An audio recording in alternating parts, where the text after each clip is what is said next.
Bismillahirrahmanirrahim. Assalamualaikum warahmatullahi wabarakatuh. Kaifa halukum jami'an? Bi khairin walhamdulillah. Ahlan wa sahlan fi majlisina.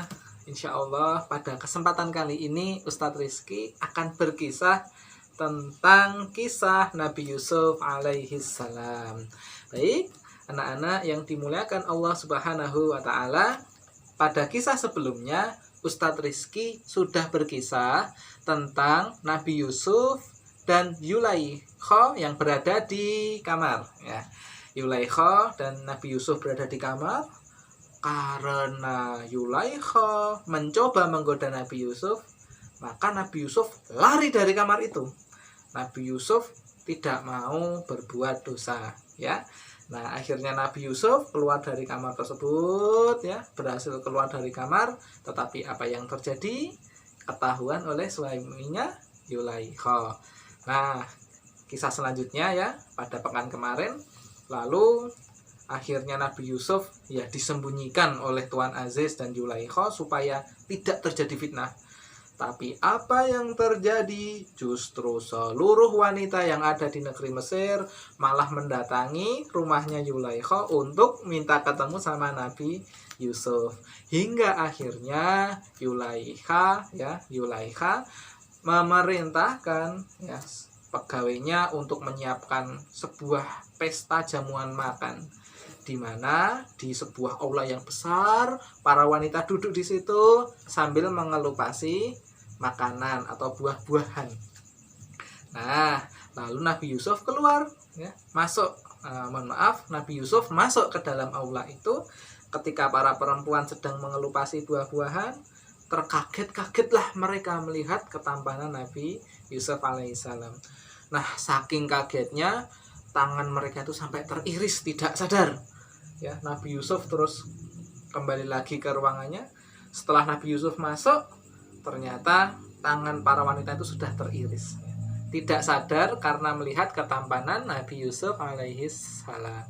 Nah, anak-anak yang dimuliakan Allah Subhanahu wa taala, melihat kejadian itu, Tuan Aziz semakin malu karena makin banyak orang-orang yang membicarakan kejadian itu. Sehingga akhirnya Tuan Aziz memutuskan untuk memenjarakan Nabi Yusuf alaihi salam. Nah, anak-anak, kita akan mulai dari sini ya. Tuan Aziz bersikap tidak adil. Padahal Nabi Yusuf tidak bersalah. Tapi karena Tuan Aziz sayang sama istrinya, lebih membela istrinya walaupun istrinya salah, akhirnya Nabi Yusuf yang berbuat benar justru dimasukkan ke dalam penjara. Tapi anak-anak, Nabi Yusuf menerima itu dengan sabar. Walaupun Tuan Aziz tidak berlaku adil, walaupun Tuan Aziz berbuat zalim sama Nabi Yusuf. Nah, selanjutnya anak-anak, Nabi Yusuf dimasukkan ke dalam penjara dan Nabi Yusuf melihat ya banyak perbedaan antara di penjara dengan di istana. Kalau di istana banyak makanan yang tersedia di sana, hidupnya enak, kamarnya bersih.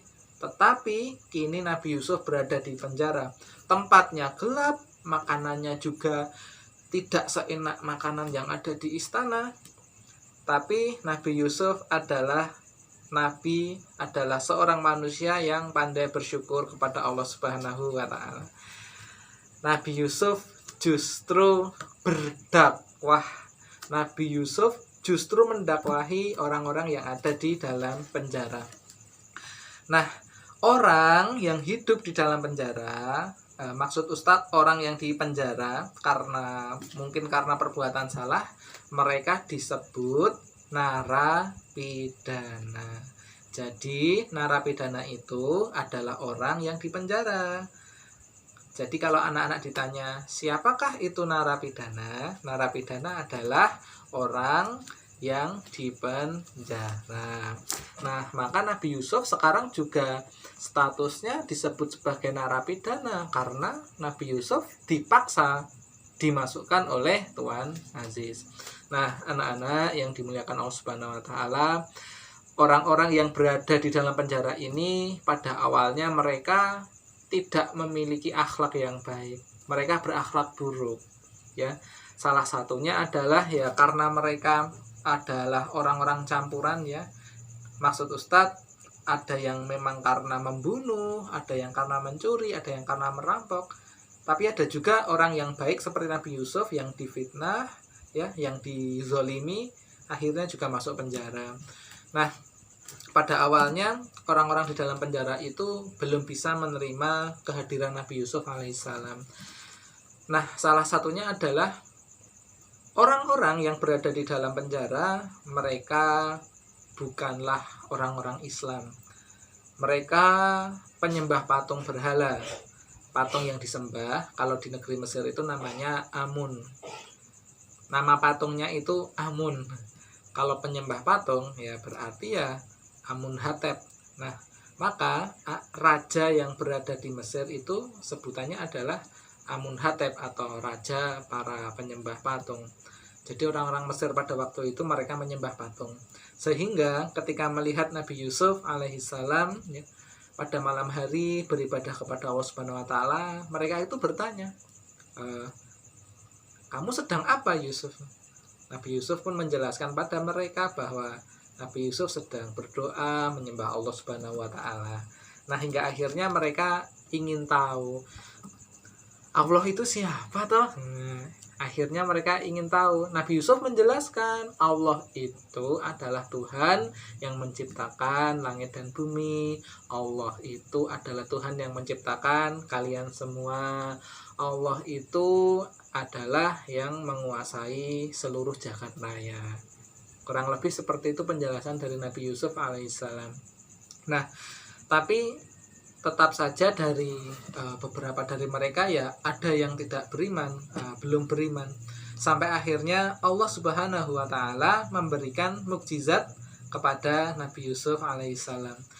Nah, mukjizat itu adalah sesuatu pemberian dari Allah, ya, sesuatu keajaiban pemberian dari Allah, itu namanya mukjizat. Ustadz berikan contoh mukjizatnya Nabi Nuh alaihissalam. Pada waktu itu, orang-orang yang berada di dalam penjara secara rutin mendapatkan makanan dari petugas sipir. Petugas sipir itu artinya petugas yang menjaga penjara. Nah, petugas sipir ini setiap hari memberikan makanan kepada para narapidana. Nah, Nabi Yusuf alaihissalam menyampaikan kepada mereka bahwa Nabi Yusuf sudah tahu apa saja jenis-jenis makanan yang nanti akan diantarkan oleh penjaga sipir atau petugas sipir. Mereka tidak percaya. Loh, tahu dari mana engkau Yusuf bahwa makanan itu seperti ini, macam-macamnya? Kamu tahu dari mana ini? Nah, ya, nanti kita buktikan saja, kata Nabi Yusuf. Nah, akhirnya terus petugasnya masuk, ya, petugasnya membawa nampan. Nah, akhirnya ketika dilihat, ternyata benar tebakan Nabi Yusuf. Ternyata benar perkataan Nabi Yusuf. Nah, mereka terus bertanya lagi, Nabi Yusuf, kamu itu tahu makanan ini, macam-macamnya ini, padahal kamu nggak melihat. Kamu tahu dari mana? Nabi Yusuf menjawab, aku tahu dari Allah Subhanahu wa taala. Allah Tuhanku memberitahu kepadaku tentang apa yang akan dibawa oleh para petugas sipir ini. Nah, disinilah terjadi dialog atau percakapan antara mereka yang membahas tentang Tuhan, yang membahas tentang Allah Subhanahu wa taala. Sehingga dari kejadian ini orang-orang yang berada di dalam penjara semakin yakin, semakin percaya kepada Nabi Yusuf alaihissalam bahwa Nabi Yusuf memang seorang nabi, seseorang yang mengetahui, ya, ilmu gaib yang diberikan Allah Subhanahu wa taala. Anak-anak yang dimuliakan Allah Subhanahu wa taala, kisahnya tidak berhenti sampai di sini. Nah, di dalam penjara itu ada dua orang yang bermimpi. Di suatu malam ya, mereka sudah pada tidur, lalu ada dua orang yang bermimpi. Dua orang ini mimpinya berbeda. Yang satunya bermimpi bahwa dia di dalam mimpinya sedang memeras sebuah anggur. Lalu anggur itu diperas, hasil perasannya itu ditaruh di sebuah gelas. Lalu gelas itu diserahkan kepada Raja Mesir. Di dalam mimpi orang tersebut, Raja Mesir ekspresinya sedang marah. "Wahai pembantuku, berikan aku segelas anggur." Sambil ketakutan, petugas orang itu yang bermimpi tadi memberikan segelas anggur kepada raja. Raja pun meminum gelas anggur tersebut. Nah, walaupun ini di dalam mimpi, orang ini sangat takut sekali. Nah, saking ketakutan, orang tersebut langsung bangun dari tidurnya. Begitu bangun, keringat sudah menetes di mana-mana. Nah, dia ingin menceritakan mimpi tersebut kepada Nabi Yusuf alaihissalam. Nah, itu orang yang pertama yang bermimpi tentang memeras segelas anggur. Orang yang kedua, mimpinya beda lagi. Orang yang kedua adalah bermimpi dia membawa sebuah nampan di atas kepala, di mana di nampan itu ada roti. Nah, rotinya itu dimakan oleh burung. Jadi sambil menyunggi nampan di atas kepala, sambil membawa roti di atas nampan yang ditaruh di atas kepala, lalu burung itu mematok atau memakan roti-roti tersebut. Orang ini bingung, kenapa roti saya dimakan burung? Nah, saking bingungnya orang itu juga bangun. Nah, bingung dengan mimpinya, orang itu menceritakan mimpinya kepada Nabi Yusuf alaihissalam. Nah, kenapa dua orang ini menceritakan kepada Nabi Yusuf? Karena Nabi Yusuf sebelumnya sudah dipercaya mengetahui hal-hal yang dianggap gaib. Mimpi kan salah satu yang tidak bisa kita lihat. Kita tidak bisa melihat orang lain mimpi apa kan. Nah, mereka menganggap bahwa Nabi Yusuf itu pandai menakwilkan mimpi, pandai menafsirkan mimpi.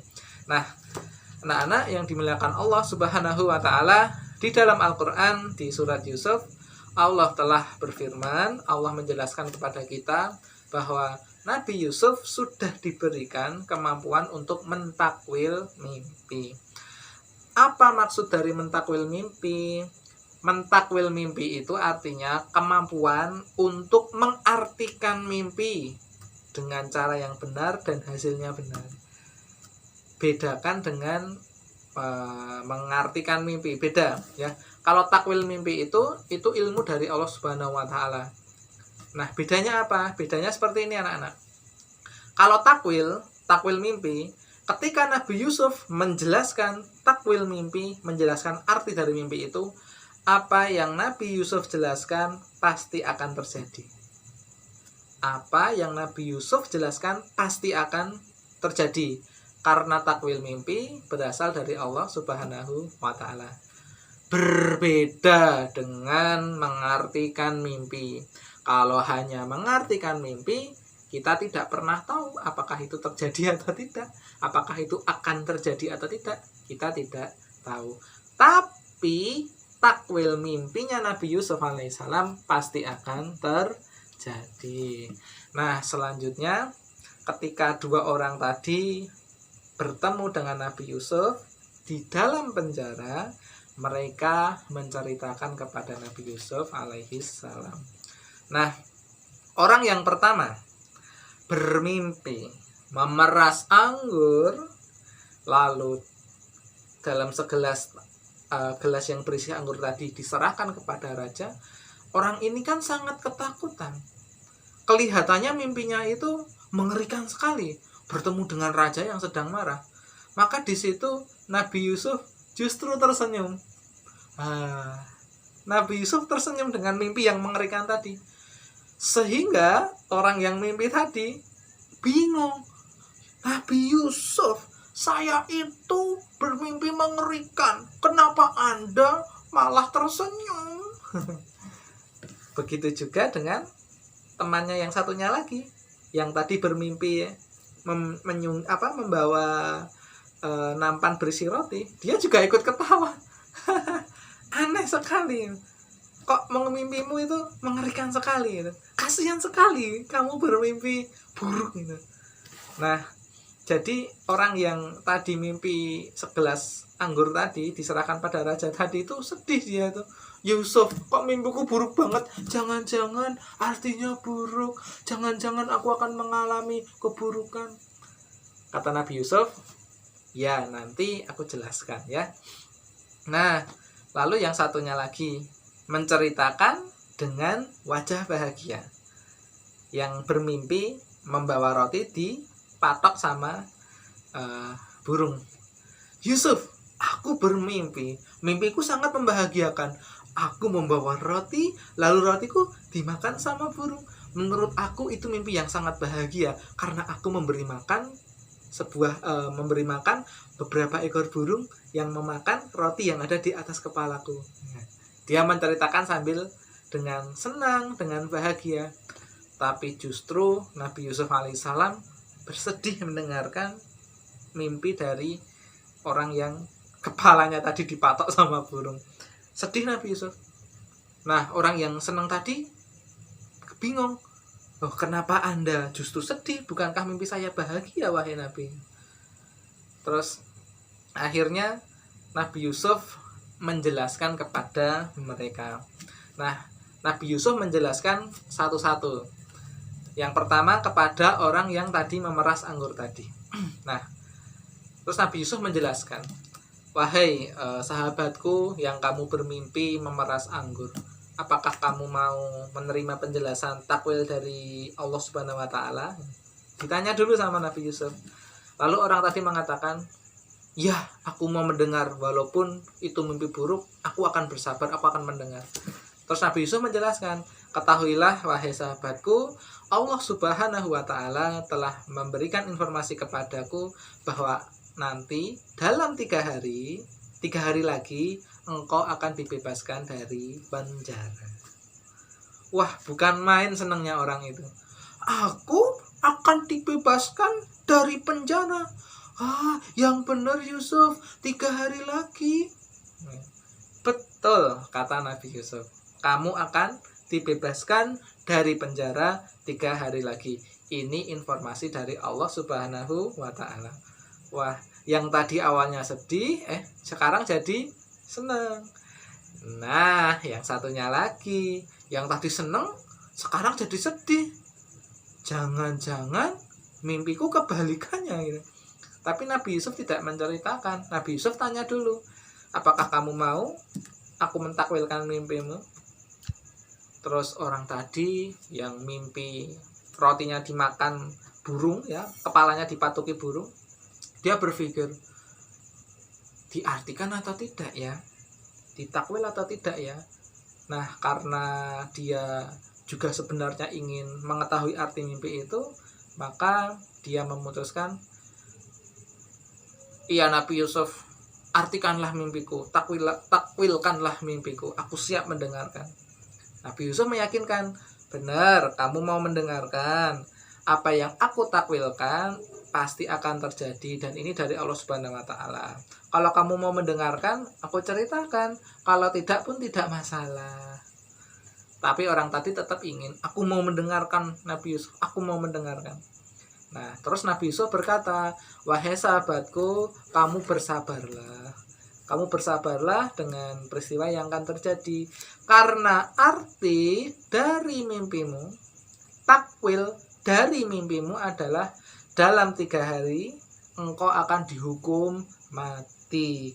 Engkau akan dihukum mati, digantung, lalu kepalamu akan dimakan sama burung gagak.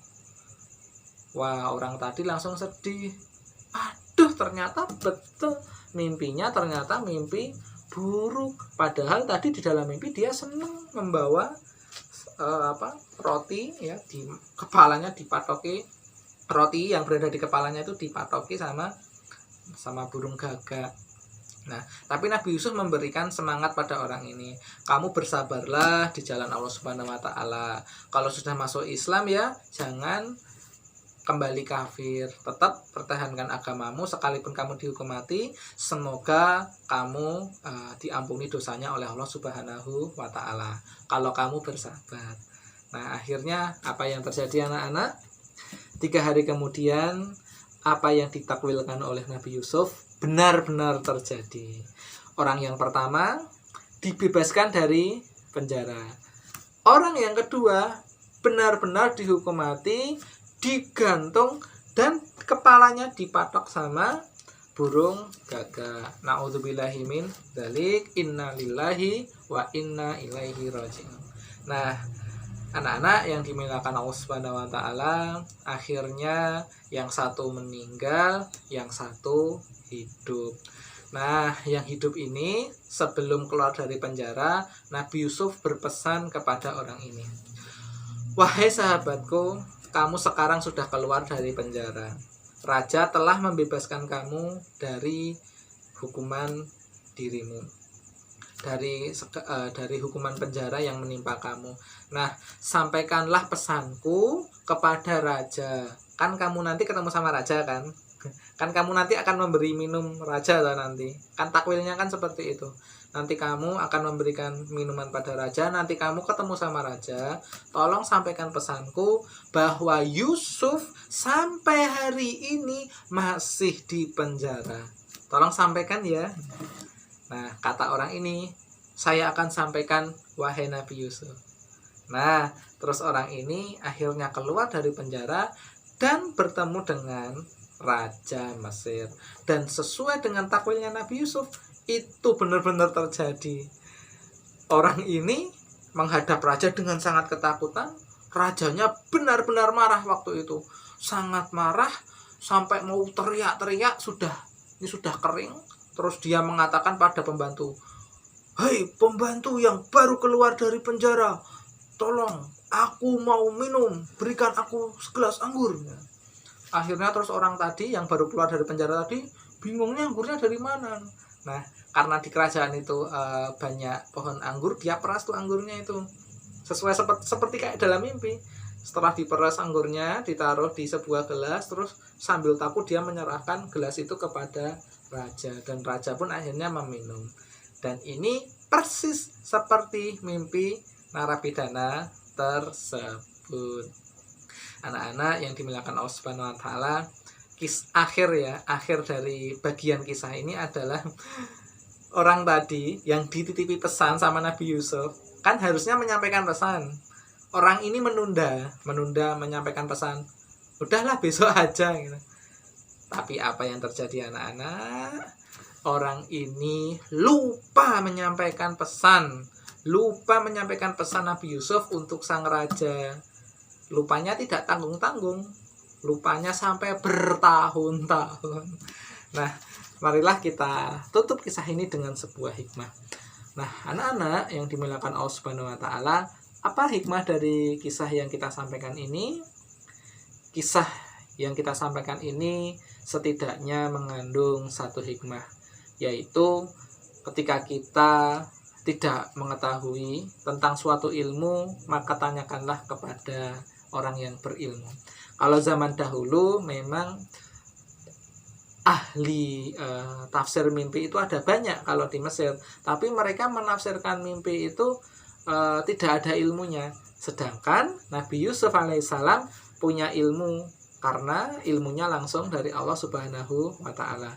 Jadi anak-anak, kalau kalian tidak mengetahui suatu permasalahan ya, tidak tahu jawabannya atau tidak tahu dengan pertanyaan yang kalian nggak ngerti bagaimana cara menjawabnya, kalian bisa menanyakan kepada ayah bunda kalian. Kalian bisa bertanya kepada ustadz dan ustazah ya yang berada di kutab. Tanya saja, nggak apa-apa. Kalau kalian bertanya kepada orang yang salah, kalian akan salah juga. Kalau kalian bertanya kepada teman kalian yang sama-sama tidak mengerti, kalian justru akan malah tidak mendapatkan jawaban. Jadi kalau kalian tidak tahu, tanya pada ayah, pada bunda, ya, pada paman atau pada kakak, kakak yang sudah dewasa maksudnya ya, atau tanya kepada ustadz dan ustazah. Insya Allah itu lebih baik ya. Kira-kira seperti itu anak-anak. Semoga kisah tadi bisa memberikan kita ilmu untuk kita terapkan dalam kehidupan sehari-hari. Jangan lupa belajar, jangan lupa menjaga kesehatan. Barakallahu fikum. Semoga Allah memberkahi anak-anak semuanya. Baik, itulah anak-anak kisah yang bisa Ustadz Rizky sampaikan buat kalian. Ada salah kata, ada kesalahan Ustadz dalam menyampaikan, Ustadz mohon maaf yang sebesar-besarnya. Marilah kita akhiri kisah ini dengan membaca bacaan hamdalah, istighfar, dan kafaratul majlis. Alhamdulillahirabbil alamin, astaghfirullah wa atubu ilaih. Subhanakallahumma wa bihamdika asyhadu an la ilaha illa anta, astaghfiruka wa atubu ilaih. Kalau kalian ada pertanyaan, boleh juga kalian tuliskan di kolom komentar di channel video ini. Kalian bisa meminta ayah bunda kalian untuk menuliskan pertanyaan. Insya Allah akan Ustadz jawab pada video-video yang selanjutnya. Itu saja anak-anak. Sampai jumpa di lain kesempatan. Fi amanillah, ma'assalamah. Assalamualaikum warahmatullahi wabarakatuh.